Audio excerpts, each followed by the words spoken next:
Hello folk, welcome to Street Jam.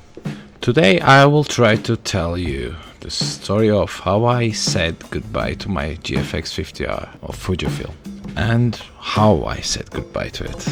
Well, I've been using the FUJIFILM GFX 50R since it came out, but I always had something smaller on the side for everyday carry though.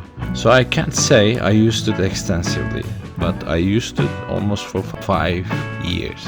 Yeah, I am exaggerating the 5 years as I say it, because that is the longest time I clinged onto a camera. It certainly was quirky to run with, especially for street photography. It was a big, chunky camera, almost the size of my face, only held horizontally most of the time. It had a very loud shutter, and the shutter vibrations were very annoying for its 50 megapixels large sensor showed every little movement, even at the high shutter speeds, as much as 500 and 1000. It felt like the camera was worthless without an IBIS or an IS mechanism to work with. It lacking a proper grip didn't actually help in this aspect either, so I had to use it with a third-party grip, which was okay but made it heavy. Nothing like a real grip with a bit rubber around it, eh? But was it all that bad? Nope, it had awesome dynamic range under the good lighting conditions, up to 1600 ISO, but after that you started to get some green artifacts on the picture. So even though it has the greatest dynamic range around 1000 ISOs, both for highlights and the shadows, after that it starts to break. Now, you must be thinking, why the hell would I keep holding on to a camera I disliked in so many aspects? Well, first of all, I really got sick of all the formats, from the M42 cameras to the full frames, and going through so many APS-C cameras. One thing I loved was trying old lenses on them. And guess what? Trying old and neoclassics and the classics gets me really excited to try all these variants of lenses on a totally new format. A wide-angle lens turns into a super wide-angle lens. What a street photographer could wish for more. Furthermore, its quite oddly shaped body brought a deep breeze into my hands, because all the other mirrorless cameras felt like a copy and paste version of each other. Yes, the files were kind of different, and it was fun to play with different systems and brands. Yet the boredom caught up with the mirrorless cameras rather sooner than I expected. But unlike the other cameras, every lens I put on this camera was providing me with a way different effects to play with. Shallow depth of field lenses became dreamlike bokeh monsters. And because of the mirrorless abilities of the 50R, that you could punch in for focus check rather than looking through a patch or a mirror for focusing, made this camera actually a very precise to work with. But with the upcoming YouTube projects in my mind, my need for a capable video camera grew greater too. But I already had two very pricey cameras, and getting a third camera was going to be a senseless investment and more burden for my knees to carry. Then this is what happened. I checked the eBay prices.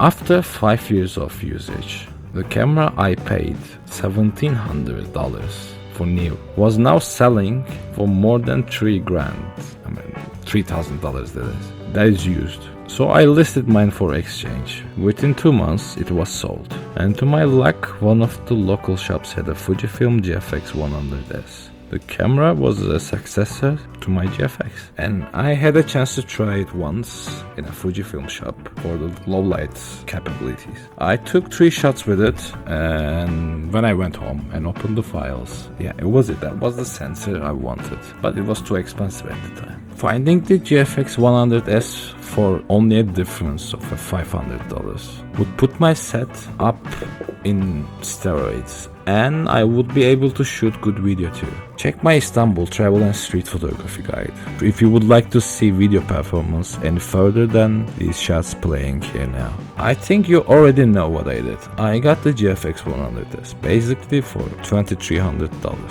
For I paid $500 on top of my GFX 50R, which I wasn't really happy to work with to start with. Yeah, I love the body and the sensor's dynamic range and how it's differently rendered and how your aspect ratio changed, and everything changed with this camera. It was really exciting and different, especially with the unnative glass attached to it. I don't want to rush my full review of the GFX 100S, so my initial thoughts are coming soon. But let me compare quickly. 100S has plus 100 megapixels. Yeah, big deal, get over it. Actually, in my opinion, 50 megapixels were better to work with, file size wise.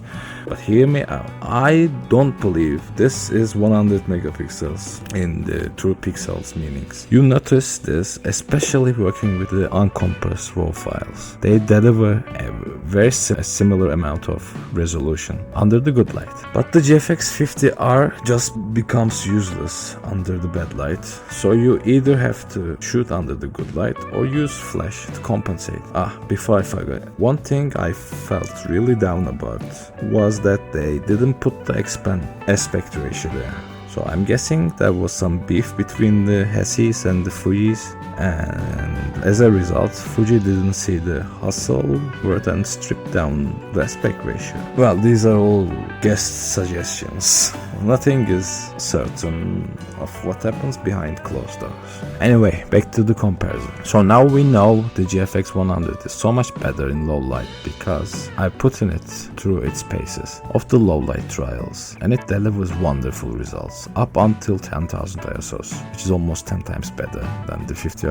And it starts to break way more naturally, like of the film grain. On top of that, it has IBIS, which works better than the XH2s or the XH2S's IBIS does. And guess what? It is much smaller than the older cameras that the Fujifilm produce. I mean the GFX 100, the 50S and the 50R, way bigger and chunkier than these cameras. Fitted into the same body as the cheaper 50S too. So now it's smaller than the DSLR cameras of the old days. Full frame, even some crop censored cameras like the 60D or so would run home in the size comparison. Now the weight is hefty, but at least it is pretty well balanced, so it actually feels like quality in your hands. Very unlike the GFX 50Rs because of its odd shape. I probably had more shaken images that I would with this camera. I mean, minus the IBIS. Even if I didn't have the or used IBIS, I would still get more keeper shots with this camera. As I am closing up my subject with the medium format cameras here, I want to summarize here. GFX 50R was only better at two things. The X-band aspect ratio really gave you the eye and the confidence to see in the aspect ratio. Yeah, you can always crop it to that with even more megapixels in your hand now. But there's nothing like shooting with it in front of you. It helps you to develop the eye for it. If you haven't seen my X-band videos, you should check them out. It was a real joy to use it like that. And the second pro the 50R had over the 100S is that it looked much cooler, especially with the older glass. But using with the number of hustles in the older camera, GFX 100S now is really feeling more refined, and the shutter is felt strongly but not hurt by the ear, nor it shakes the camera. You have the IBIS anyway, so you could actually shoot with lower ISOs and lower shutter speeds. Why should you when you have a great sensor in the low light? Alright guys, well, thank you for watching, and do give me a thumbs up and like the video and say hi in the comments. And I don't know, if you want to see something else, just let me know. If you want to know something, if I missed something in the video, let me know. Don't forget to subscribe. Goodbye.